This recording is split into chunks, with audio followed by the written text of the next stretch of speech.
আসসালামু আলাইকুম।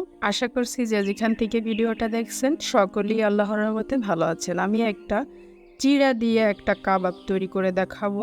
মাংস না দিলেও খেতে ঠিক মাংসের মতোই হবে, মাংস ছাড়া কাবাব। চলুন তাহলে রেসিপিটা শুরু করি। এখানে আমি ১ কাপ চিড়া নিয়েছি। এটা দোকান থেকে কিনে আনা চিড়া। এটাকে আমি একটু এই ছাঁকনির উপর রেখে গ্লাস দিয়ে পানি ঠিক এভাবে ঢেলে দিয়ে একটু ধুয়ে নিচ্ছি। ২ থেকে ৩ গ্লাস দিলেই হয়ে যাবে। আর এরপরে আমি ৫ মিনিটের জন্য ছাঁকনিটাকে এভাবে তুলে রেখে দেবো, তবে পানিতে না, পানির থেকে বাইরে রাখতে হবে। একটা বল নিয়ে নিলাম এখানে, আর একটা সিদ্ধ আলু আমি একটু গ্রেট করে নিচ্ছি। পুরো আলুটাকেই গ্রেট করে নিব ঠিক এভাবে করে।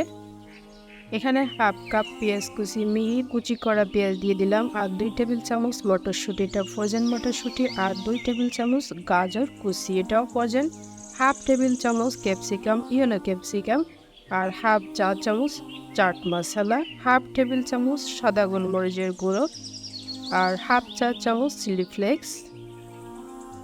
গরম মশলা দিয়ে দিচ্ছি হাফ চা চামচ, এটা শাহি গরম মশলা। লবণ স্বাদ মতো দিতে হবে, হাফ চা চামচ দিলাম। আর সেই চিড়াটা, ভিজে রাখা চিড়াগুলোকে দিয়ে দিচ্ছি।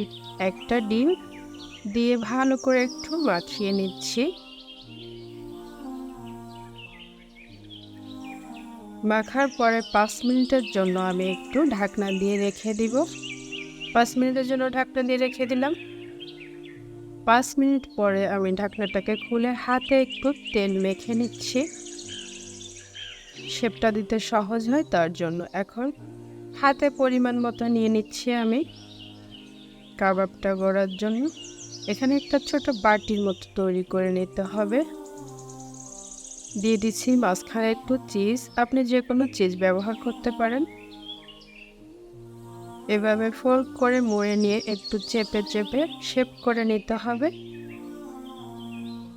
এখন হাতের সাহায্যে সুন্দর একটা কাবাব তৈরি হয়ে গেল। ঠিক এভাবে করে সবগুলোকে আমি তৈরি করে নিচ্ছি। সবগুলো কাবাব একই রকম করে আমি তৈরি করে নিলাম। সবগুলো কাবাব তৈরি হয়ে গিয়েছে। এখন আমি চুলোতে পরিমাণ মতো তেল গরম করে কাবাবগুলো দিয়ে দিচ্ছি। একটু ফাঁকা ফাঁকা করে দিতে হবে, অনেকগুলো কাবাব একসঙ্গে দেওয়া যাবে না। হালকা ব্রাউন কালার এক পিঠ হলে আমি উল্টিয়ে নিচ্ছি, ঠিক এরকম কালারটা হলে তুলে নিব। ভেজে নিতে কিন্তু ৫-৬ মিনিট লাগবে। ব্যাস তৈরি হয়ে গেল আমার চিড়ার কাবাব। মাংস থেকেও অনেক স্বাদের হয়ে থাকে। রেসিপি ভালো লাগলে একটু লাইক দিয়ে দিবেন, একটু শেয়ার করে দিবেন। আল্লাহ হাফেজ।